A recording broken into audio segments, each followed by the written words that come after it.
Good morning students, all of you. My YouTube channel Professor Ravindra Gaikod edge coaching classes वॉश. तुम्ही जर या चॅनलवरती नवीन असाल तर चॅनलला सबस्क्राईब करा. बेल आयकॉनचं बटन प्रेस केल्यानंतर तुम्हाला डेली नोटिफिकेशन येत राहतील. कमेंट करू शकता, लाईक करू शकता आणि मित्रांमध्ये त्या व्हिडिओला तुम्ही शेअर करू शकता. जेवढे शेअर्स किंवा कमेंट असतील तेवढे व्हिडिओ तुम्हाला डेली पाहता येतील किंवा चांगल्या प्रकारचे व्हिडिओ असतील. तर आपण क्लास 12 मध्ये केमिस्ट्री पार्ट 1 मध्ये केमिकल थर्मोडायनामिक्स हा टॉपिक शिकत होतो. त्याच्यामध्ये आपल्याला आज शिकायचं आहे what is means by entropy and spontaneity. What is means by entropy and spontaneity. कालच्या लेक्चर मध्ये आपण क्वांटिटेटिव्ह डेफिनेशन ऑफ एंट्रॉपी आणि ऍक्च्युअल एंट्रॉपी कशाला म्हणायचं ते पाहिलं होतं. कोण सांगू शकता what is means by entropy? Entropy कशाला म्हणायचं? It is a measure of molecular disorder or रँडमनेस. की एखाद्या मॉलिक्युलची डिसऑर्डरनेसपणा किंवा रँडमनेस जर आपल्याला मेजर करायचं असेल तर त्या सिस्टीमला आपण काय म्हणत असतो? एंट्रॉपी असं म्हटलेलं आहे. क्वांटिटेटिव्ह डेफिनेशन काय होती? It is a measure of molecular disorder or randomness of the system or substance or the compounds are also called as a entropy. कारण एंट्रॉपी एक स्टेट फंक्शन होतं जे इनिशियल आणि फायनल स्टेपवर डिपेंड होतं. तर आजच्या लेक्चरमध्ये आपल्याला एंट्रॉपी आणि स्पॉन्टॅनिटी काय आहे की एखाद्या केमिकल रिएक्शनची स्पॉन्टॅनिटी ओळखण्यासाठी किंवा एखाद्या प्रोसेसची स्पॉन्टॅनिटी ओळखण्यासाठी आपल्याला एंट्रॉपीची काय मदत होते ते आपल्याला आजच्या लेक्चरमध्ये पाहायचं आहे. त्याच्यामध्ये जनरली तुम्हाला माहिती आहे पाठीमाग आपण शिकलो होतो. समजा तुमच्याकडे एक्झाम्पल असेल फर्स्ट आईस. आईस कोणत्या स्टेटमध्ये असतो? Solid state. This ice are melted about the 0 degree Celsius. There is a formation of liquid water. त्यावेळेस काय तयार होईल? तुमचा एक लिक्विड वॉटर तयार होईल. मग सॉलिड स्टेट आहे म्हणजे ऑर्डर स्टेटमध्ये असणार. हायली ऑर्डर स्टेटचं कन्व्हर्जन डिसऑर्डर स्टेटमध्ये होतं. म्हणजे इथं रँडमनेसपणा वाढलेला दिसतो. सिस्टीमचा रँडमनेसपणा वाढतो म्हणजे काय होणार आहे? There entropy is also increases. की याच्यामध्ये एंट्रॉपी काय होणार आहे? इन्क्रीज होते. Due to this given reaction is a spontaneous reaction. म्हणून दिलेली रिएक्शन ही काय असू शकते? Spontaneous reaction. Means if the entropy are increases, the given reaction is a spontaneous. Means ice is converted into liquid water. This highly ordered state is converted into disordered state. Randomness पणा वाढलेला दिसतो म्हणजे disorderness पणा वाढतो म्हणजे याची entropy वाढेल आणि ती रिएक्शन काय असणार आहे? स्पॉन्टेनियस असेल.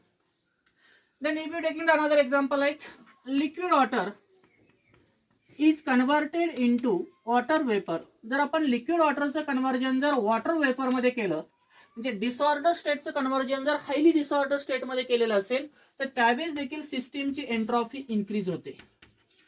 If entropy are increases the given reaction is also spontaneous.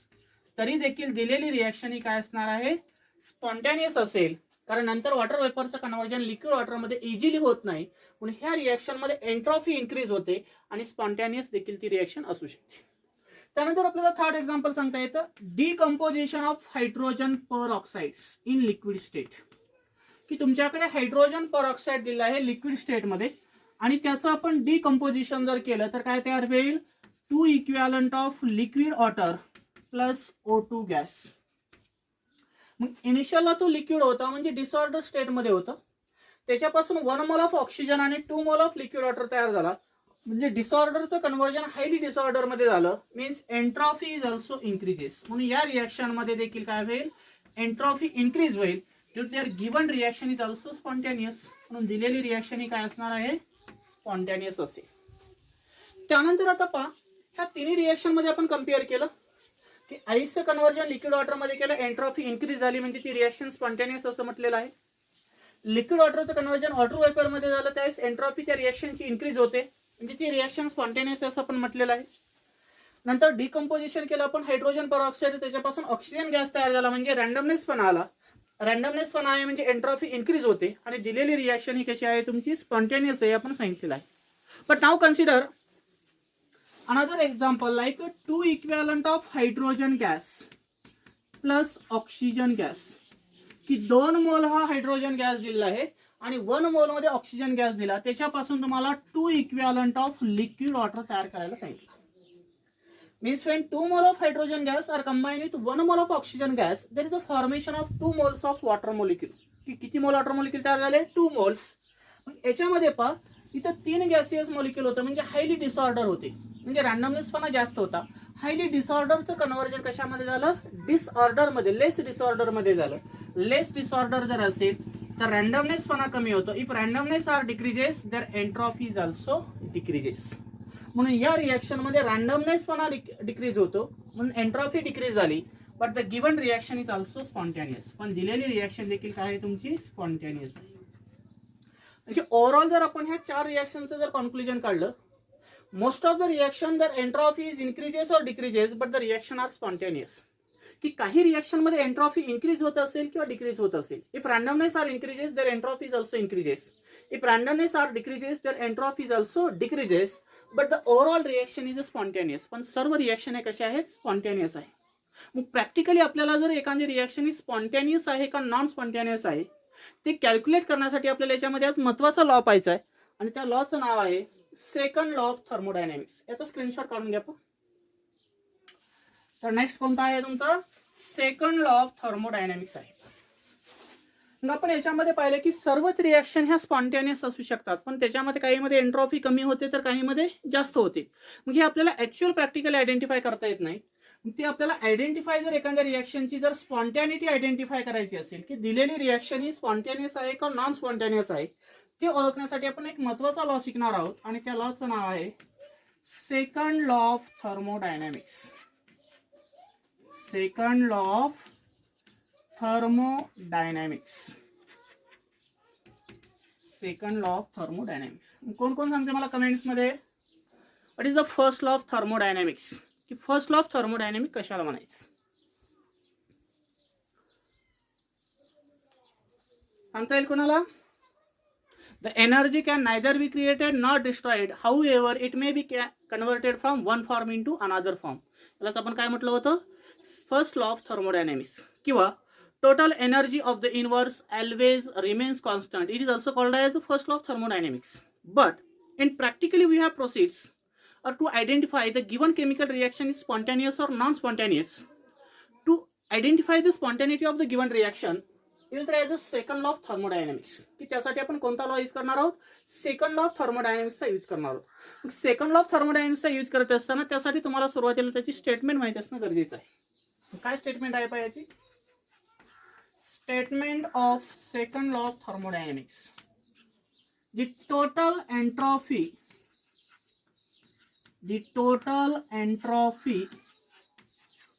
of the system, total entropy of the system and its surroundings, total entropy of the system and its surroundings always increases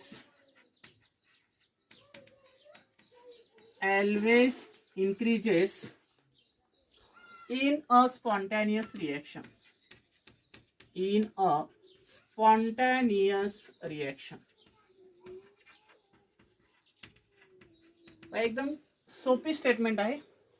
total entropy of the system and surrounding always increases in a spontaneous reaction. की आपण याच्या अगोदरच्या 4 example मध्ये पाहिलं if entropy are increases there given reaction is a spontaneous reaction.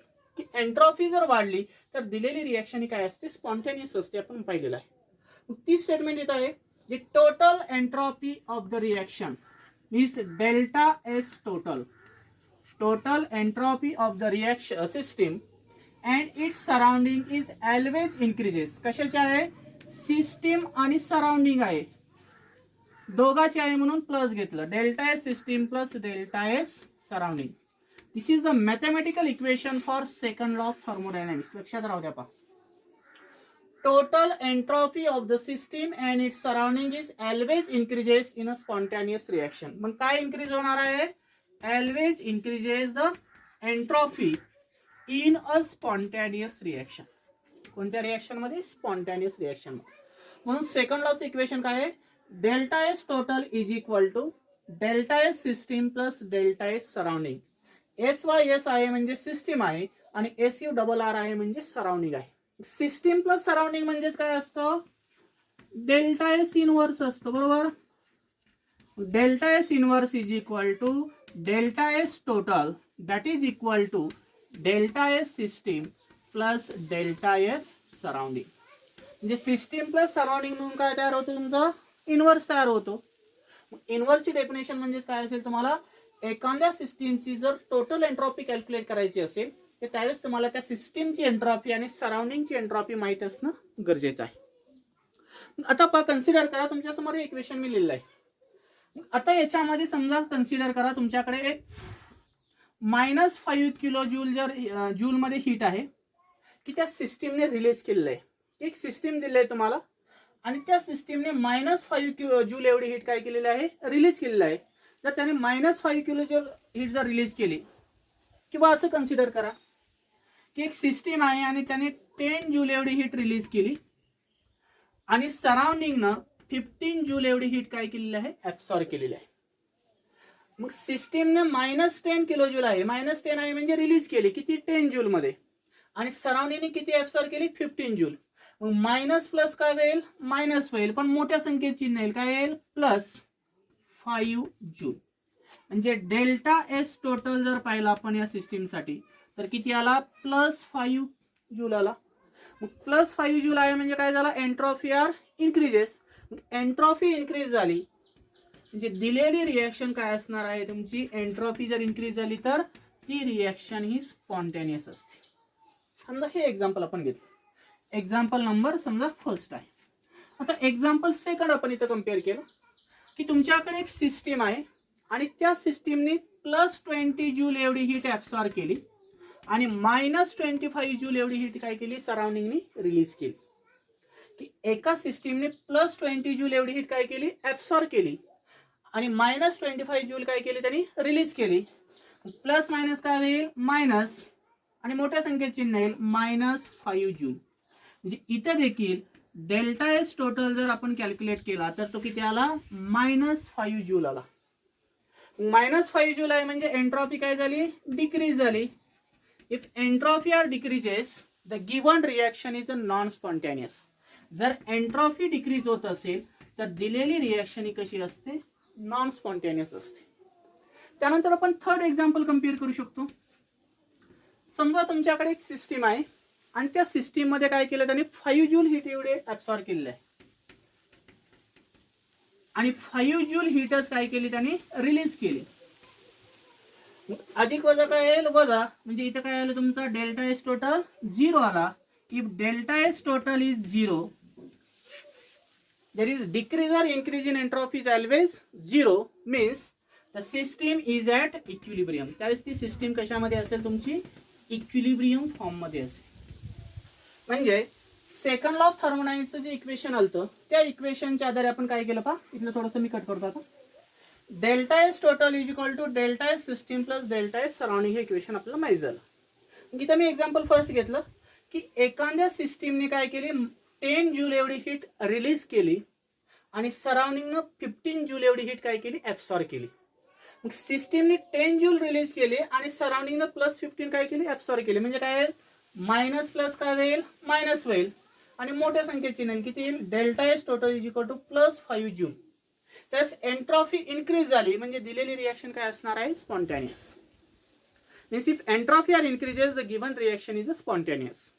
आता second example आहे, +20 joule एवढी heat त्यांनी सिस्टीमने ऍब्सॉर्ब केली आणि -25 जूल एवढी सिस्टीम सराउंडिंगने काय केली, रिलीज केली. प्लस मायनस काय होईल, मायनस, मोठ्या संख्येत चिन्ह येईल -5 जूल. म्हणजे डेल्टा एस टोटल केल्यावर तुमचा -5 जूल आला.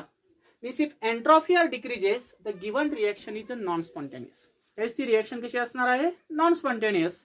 आणि थर्ड एक्झाम्पल आहे, डेल्टा एस सिस्टीम जर पाहिला तर +5 जूल आहे आणि सराउंडिंगने -5 जूल एवढी हीट काय केली, रिलीज केली. प्लस मायनस काय होईल, मायनस होईल, म्हणजे 5 जर केलं तर 0 येईल. म्हणजे delta S total is equal राहिला तुमचा 0.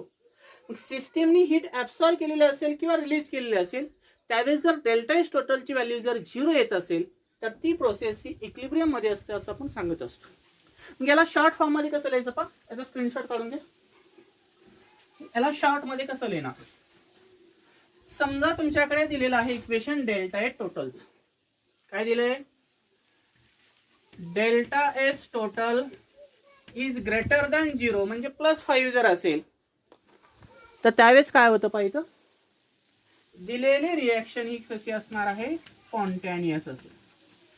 दिलेली रिएक्शन काय असेल, स्पॉन्टेनियस असेल. त्यानंतर if delta S total is greater than 0 म्हणजे 0 पेक्षा जर डेल्टा एस टोटलची व्हॅल्यू आली तर ती रिएक्शन काय असणार आहे, स्पॉन्टेनियस आहे. जसं की आपली चालती +5 जूल. नंतर delta S total is less than 0 जर असेल तर दिलेली रिएक्शन ही नॉन स्पॉन्टेनियस असते. दिलेली रिएक्शन ही कशी असणार आहे, नॉन स्पॉन्टेनियस आहे. जे डेल्टा एस टोटलची व्हॅल्यू जर 0 पेक्षा कमी आली म्हणजे आपली -5 आली सेकंड एक्झाम्पल मध्ये -5 जूल म्हणजे ती रिएक्शन काय असणार आहे, नॉन स्पॉन्टेनियस. आणि तिसरी कंडिशन आहे delta S total is equal to 0 जर असेल तर ती प्रोसेस ही इक्विलिब्रियम मध्ये असते. ही प्रोसेस कशी असते तुमची, इक्विलिब्रियम फॉर्म मध्ये असते, हे लक्षात राहू द्या. म्हणजे ह्या 3 टर्म तुम्हाला एक्झाम्स रिलेटेड कशा आहेत, महत्वाच्या आहेत. If delta S total is greater than 0 the given reaction is spontaneous. If delta S total is less than 0, the given reaction is a non-spontaneous, and delta S total is equal to 0, the given reaction is equilibrium. जसं आपण example 3 घेतले त्याच्या आधारे first, second आणि third एक्झाम्पलचे condition आपण लिहिलेले आहेत.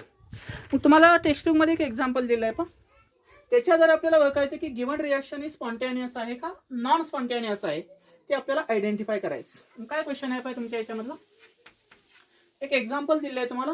जसं की पहिल्यांदा आपण घेतलेलं एक्झाम्पल आहे, 2 equivalent of hydrogen gas plus oxygen gas याच्यापासून काय तयार होईल,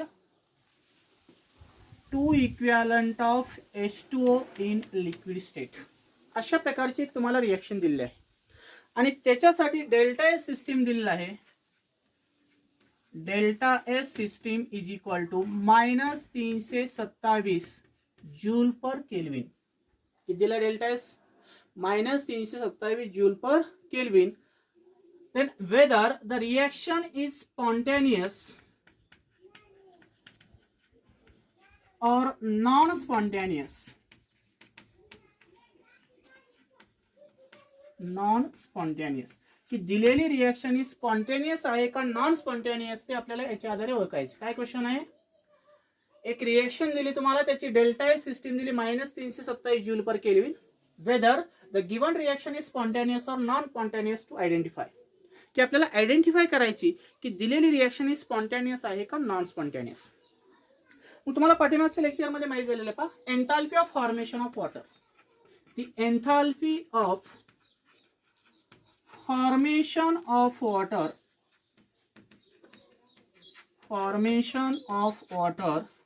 is given by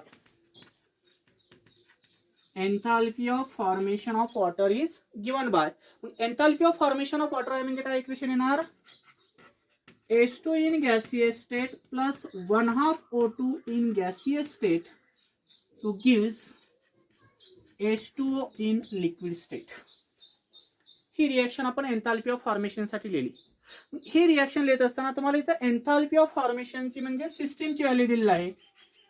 enthalpy of system -286 kilo joule पर मोल एवढी व्हॅल्यू दिलेली आहे. आपण पाठीमाग घेतले होते, पण लक्षात राहू द्या. H2 gas plus 1/2 O2 gas to gives H2O in liquid state. Delta H म्हणजे एन्थाल्पी सिस्टीम जर कन्सिडर केली आपण तर -286 किलो जूल पर मोल एवढी घेतलेली आहे. बट नाव कन्सिडर की याच्यामध्ये जर पाहिलं तर किती मोल वॉटर मॉलिक्यूल आपल्याला तयार करायचं रे, 2 मोल मध्ये तयार करायचं.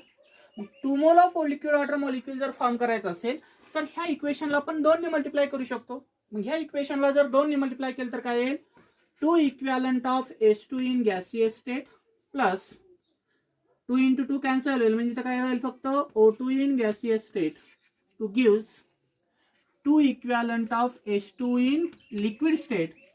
त्यावेळेस डेल्टा एस सिस्टीम जर पाहिली तर याला देखील मल्टिप्लाय करावं लागेल त्या टर्मला. म्हणजे मॅग्निट्यूडला जर 2 ने मल्टिप्लाय केलं तर किती येईल, 2 12 1 हच्चाला 82 16 ने 1 17 हच्चाला 1 2 6 ने 1 2 4 ने 1 5 म्हणजे किती आलं -572 किलो जूल पर मोल. म्हणजे या इक्वेशनला मी काय केलं, फक्त 2 ने मल्टिप्लाय करून घेतलं. पहा लक्षात राहू द्या, 2 ने मल्टिप्लाय केलं तर काय आलं, 2H2 gas plus O2 gas, कारण 2 कॅन्सल होईल. असं जर केलं तर 2 × 1/2 जर केलं तर 2 कॅन्सल होईल. म्हणून इथं काय आला, O2 gas to gives 2H2 in liquid state. Delta S system is equal to बे सकून 12 4 1 बे 8 6 1 17 4 1 बे 2 4 4 1 5 म्हणजे मायनस 572 किलो जूल पर मोल. बट वी नो दॅट, तुम्हाला एक इक्वेशनचा फॉर्म्युला माहिती आहे. काय फॉर्म्युला आहे? Delta S total is equal to delta S system plus delta S surrounding. हा फॉर्म्युला तुम्हाला माहित आहे. मग आपल्याला डेल्टा एस टोटल कॅल्क्युलेट करत असताना ह्या दोन्हीपैकी एक व्हॅल्यू नोन पाहिजे. मग डेल्टा एस सिस्टीम आपल्याला माहिती आहे. आता डेल्टा एस सराउंडिंग माहित नाही, म्हणजे ही आपल्याला कॅल्क्युलेट करायची. ही माहिती आहे का आपल्याला? नाही. ही आपल्याला इथे कॅल्क्युलेट करायची. कशी कॅल्क्युलेट करणार पहा. कन्सिडर करा की तुम्हाला क्वांटिटेटिव्ह डेफिनेशन ऑफ एंट्रॉपीचं इक्वेशन माहिती आहे. काय आहे? Delta S is equal to heat absorb in reversible manner at absolute temperature T are called as entropy. म्हणजे क्वांटिटेटिव्ह डेफिनेशनच्या आधारे जर आपण डेल्टा एस इक्वेशन जर पाहिलं तर काय येतं? Delta S is equal to Q reversible upon T. Since Q reversible is equal to delta H surrounding. Q reversible म्हणजेच काय असेल तुमचा? डेल्टा एस सराउंडिंग असतो. मग इथं डेल्टा एस आपल्याला काय करायचं? कॅल्क्युलेट करायचं. मग कशासाठी पण? सराउंडिंगसाठी. म्हणजे काय आहे? Delta S surrounding is equal to Q रिव्हर्सिबलच्या जागी काय घ्यायचं? Delta H surrounding divide by T. इथं कसं कॅल्क्युलेट केलं पहा. क्वांटिटेटिव्ह डेफिनेशन मी घेतली. Delta S is equal to Q reversible upon T. But we know that heat absorb in reversible manner is equal to the change in enthalpy. म्हणजे Q reversible म्हणजेच काय असतं? Delta H. पण कशासाठी? सराउंडिंगसाठी आहे. Delta H surrounding is equal to delta H surrounding divide by T. मग याच्यामध्ये व्हॅल्यू टाकून घ्या. काय येईल व्हॅल्यू पहा. Delta S surrounding is equal to delta S सराउंडिंगची व्हॅल्यू काय आहे तुमची? इथे दिलेलं आहे. किती आहे तुमची पहा? 572 आहे. ही डेल्टा एस कशाची आहे तुमची? सराउंडिंगची व्हॅल्यू आहे पहा. आणि वरची कशाची होती? सिस्टीमची. इथं जर आपण कन्सिडर केलं, सॉरी हा कशाची व्हॅल्यू आहे? सराउंडिंगची. मग डेल्टा एस सराउंडिंगची व्हॅल्यू किती आहे? मायनस 572 किलो जूल पर मोल आहे. पण इथं आपण काय केलं? 1 मोल साठी कन्सिडर केलं. मग इथं 2 मोल साठी घेतल्यानंतर इथलं जी युनिट आहे ती कॅन्सल होईल. लक्षात राहू दे. इथं काय राहील? फक्त मायनस 572 किलो जूल राहील. मग इथं फक्त मी घेताना काय घेतो? Delta S surrounding is equal to delta S सराउंडिंगची व्हॅल्यू काय घेतली मी? Minus 572 kilo joule divide by standard temperature असतं 298 केल्विन किंवा 25 डिग्री सेल्सिअस. आपल्याला स्टँडर्ड स्टेट माहित होत्या. टेम्परेचरची किती असते? 298 केल्विन. म्हणून स्टँडर्ड टेम्परेचर किती घेतलं? 298 केल्विन. आता नेक्स्ट लाईनला काय होईल? Delta S surrounding is equal to इथं मायनस होतं. आता सिस्टीम कडून सराउंडिंगला गेलं. ते सिस्टीम कडून सराउंडिंगला गेलं म्हणजे काय होईल? इथं प्लस होईल. बरोबर. म्हणजे काय आलं? Plus 572 kilo joule. कारण इतर रिएक्शन कन्सिडर करत असताना इनिशियल आपण सिस्टीम कन्सिडर केली. सिस्टीमची एन्थॅल्पी मायनस 286 किलो जूल. त्या सिस्टीमच्या एन्थॅल्पीला आपण 2 ने मल्टिप्लाय केलं. 2 मोलसाठी आपण काय घेतलं? Minus 572 kilo joule. इथं मोल लिहायची गरज नाही. पण ज्यावेळेस आपण इथं डेल्टा एस सराउंडिंग कॅल्क्युलेट करतो त्यावेळेस इथं मी फक्त सराउंडिंग कन्सिडर केलं पहा. म्हणून इथं सराउंडिंग लिहिलं. रिपीट नाही तुम्ही म्हणता सर आधी सिस्टीम लिहिलं तर नंतर सराउंडिंग. पण ऍक्च्युअल ते काय? डेल्टा एस सिस्टीमच आहे. पण नंतर आपण सराउंडिंग कन्सिडर केलं. इथं मायनस होता. इकडे गेल्यानंतर सराउंडिंग मध्ये काय होईल? तो प्लस होईल. कारण रिव्हर्सिबली हीट तो ऍब्सॉर्ब करतो. मायनस असेल तर प्लस होईल. प्लस असतं तर इथं मायनस झालं असतं. म्हणजे इथं काय झालं? मायनसचं कन्व्हर्जन प्लस मध्ये झालं. म्हणजे डेल्टा एच ची व्हॅल्यू टाकली plus 572 kilo joule divide by standard temperature किती घेतलं? 298 केल्विन. मग delta H surrounding is equal to काय येतं पहा? किलो जूलचं आपल्याला जूल मध्ये कन्व्हर्जन करायचं. म्हणजे काय येईल?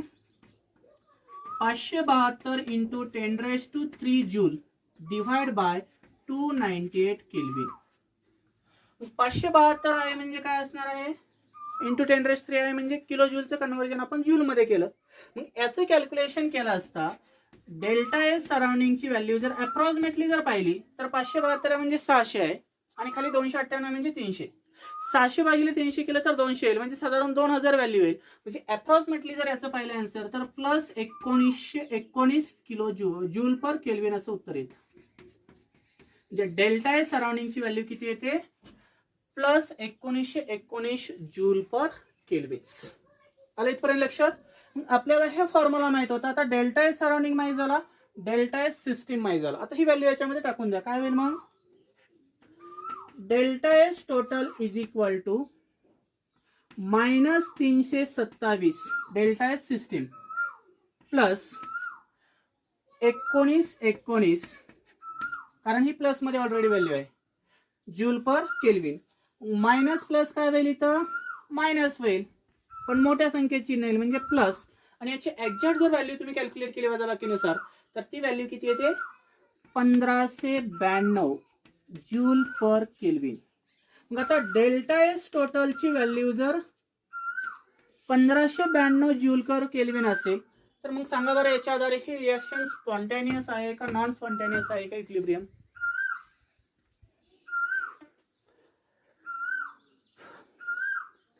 कॅल्क्युलेट केलेली व्हॅल्यू जर डेल्टा एस टोटल ही 0 पेक्षा जास्त असेल तर काय असणार आहे, spontaneous. Means delta S total is greater than 0 आहे म्हणजे प्लस 1592 आहे, मायनस असता तर नॉन स्पॉन्टेनियस आली असती. Due to given reaction is spontaneous, म्हणून दिलेली जी रिएक्शन आहे ती रिएक्शन कशी आहे तुमची, स्पॉन्टेनियस आहे. हे याचा आन्सर आहे. बरं लक्षात की दिलेली रिएक्शन ही स्पॉन्टेनियस आहे कारण डेल्टा एस टोटलची व्हॅल्यू 0 पेक्षा जास्त आली. स्क्रीनशॉट काढून घ्यायचा.